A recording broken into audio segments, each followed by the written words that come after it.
Esta es la entrevista en Agenda QR. Agenda QR.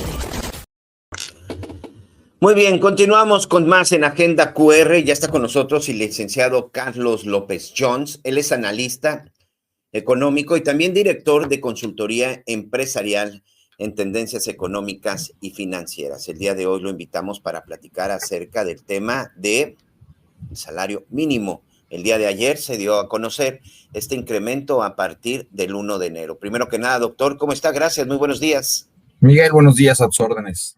13% de incremento directo al salario. De esta manera o de esta forma, ¿cómo queda el salario mínimo en México? Bueno, queda en 315 pesos, alrededor de 9,500 pesos, más el costo de las prestaciones, que anda rondando ya el 35%, es decir, otros 3,000 pesos, alrededor de 12,500 pesos, tendrá que pagar el patrón por contratar personas en México. Hay un par de puntos que es importante señalar. Punto número uno, no es para todos los trabajadores, es solamente para aquellos que ganan el salario mínimo. Las negociaciones contractuales, bueno, pues dependerán de cada empresa, de cada patrón, de cada trabajador.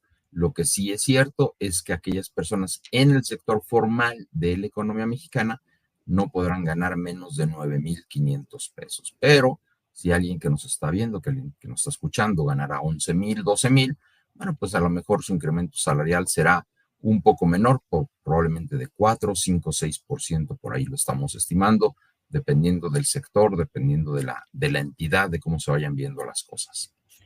Esta parte es muy importante y precisamente también parte por lo que lo buscábamos, es para tratar de entender quién se ve beneficiado con el tema del salario mínimo. Ahora, hay gente que de manera legal, sobre todo tiene un contrato, no puede ganar menos de 9,450, que más o menos es como queda el salario, pero esto es para todo tipo de empleados. ¿Qué pasa con la gente que no está tasada en el salario mínimo? Sabemos que hay gente que incluso gana menos del salario mínimo. Así es, esto es única y exclusivamente para el sector formal, para los que tienen prestaciones. En el sector informal, como bien señalas, en México habemos 60 millones de personas que trabajamos, pero 31,5 millones, el 55%, más de la mitad, lamentablemente, no cuentan con prestaciones. ¿Dónde se encuentra este personal que no cuenta con prestaciones?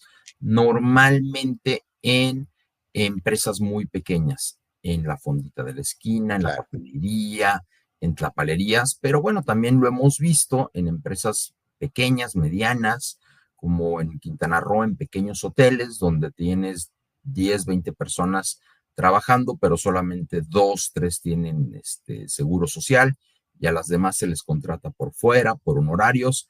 En este caso, bueno, pues ahí sí es una negociación uno a uno, porque como bien señalas, pues hay muchas personas que no ganan los 9,000 pesos, que a lo mejor están ganando 8,000, y ahí, bueno, pues a lo mejor se mantienen 8,000 o sube a 8,500, va a ser una negociación uno a uno. Ahora, hay muchos empleados. Ayer incluso la cifra que daba el gobierno era por ahí de 8,3, 8,5 millones de trabajadores beneficiados, porque hay mucha gente que cuando de repente escucha, oye, que ya aumentó el salario, ojo, ya aumentó el salario mínimo. Si la gente está contratada, es decir, si no está tasado su salario con el costo del salario mínimo, si no está tasado de que te voy a pagar 10,000 pesos mensuales, esa gente no verá incremento. Normalmente hay una negociación especial con ellos.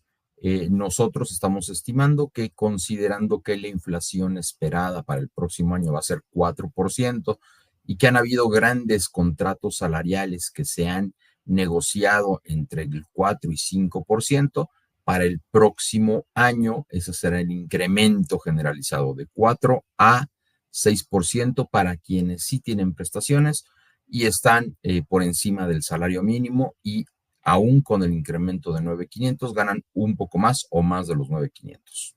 Esto es básicamente lo que se hace también por el tema de la inflación, aunque está un incremento que estaría por abajo de la inflación, ¿verdad?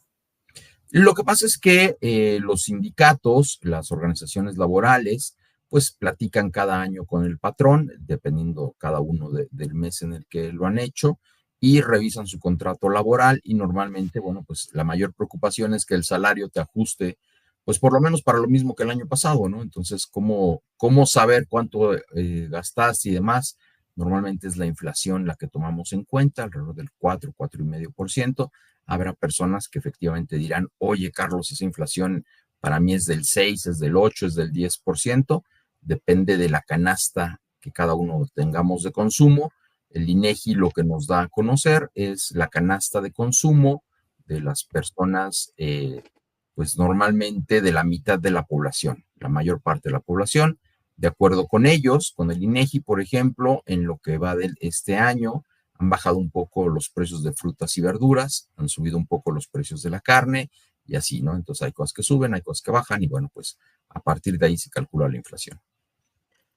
Muy bien, de todas formas, ahorita que dice que negocian los sindicatos, es decir, que aquellos trabajadores que tengan un contrato colectivo, que sean sindicalizados, son los que sí podrían ver un beneficio, pero quien tenga un contrato personal, que tenga un contrato directo con su jefe, definitivamente solo será cuestión de negociar o, tan sencillo, puede ser que no había reflejado ningún aumento, ¿correcto?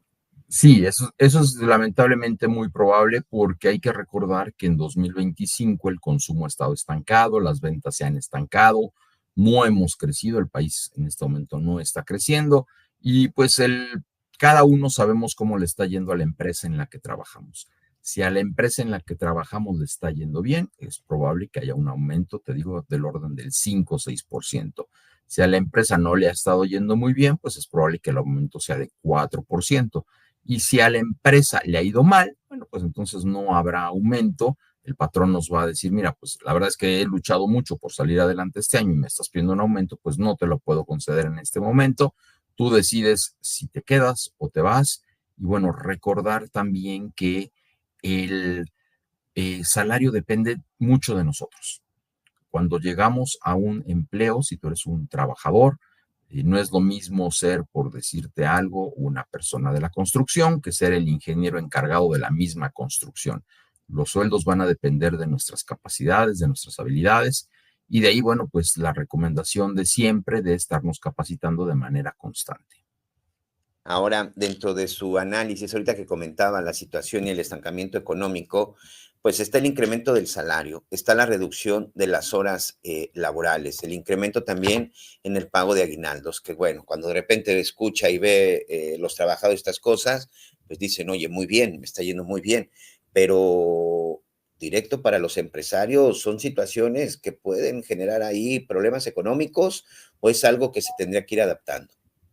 Bueno, los empresarios normalmente cuando ven un incremento en costos, ya sea que te tenga que pagar más, que tus prestaciones aumenten o que vas a trabajar menos a partir de 2026, de 2027, perdón, Sí, 2 horas menos, luego 2 horas menos y así, bueno, pues tienes un incremento en costos y lo lógico es que aumenten los precios.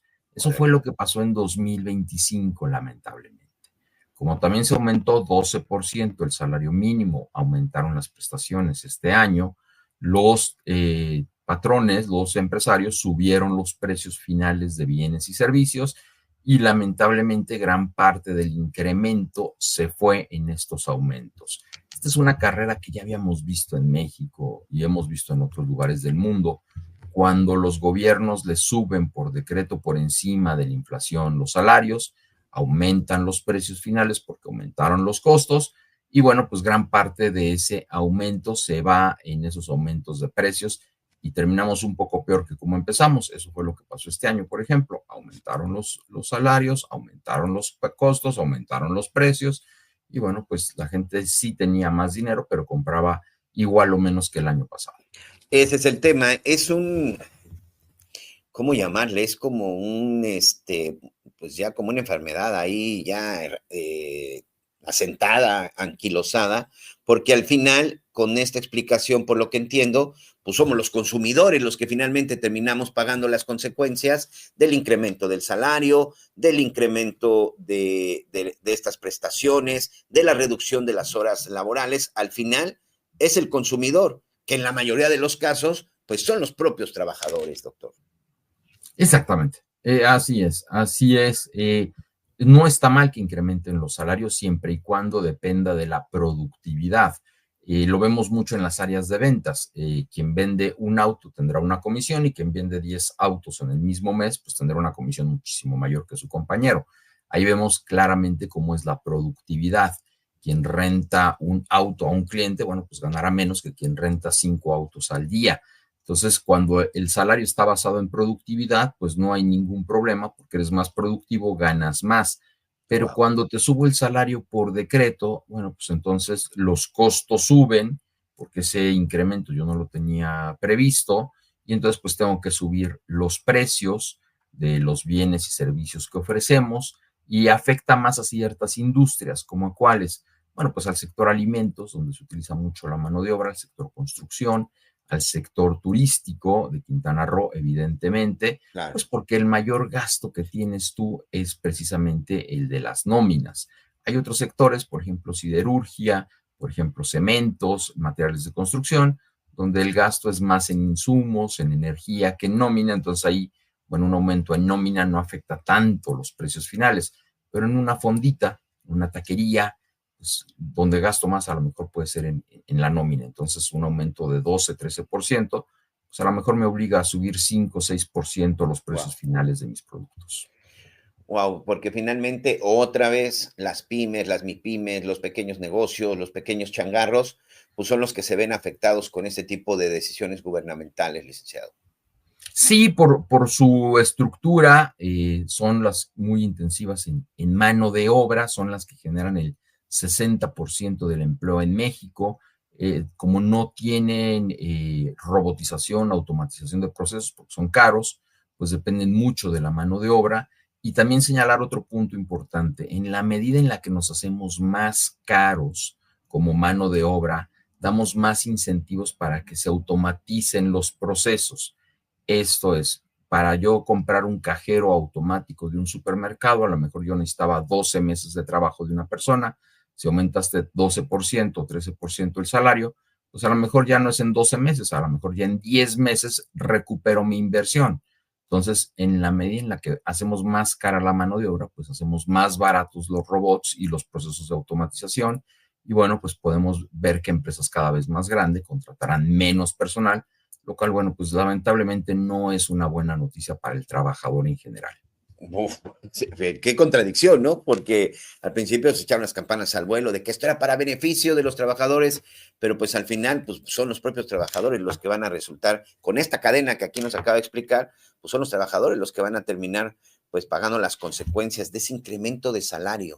O sea, al final pues es una cadena de, pues no sé si llamarle de errores, pero una cadena de consecuencias, licenciado.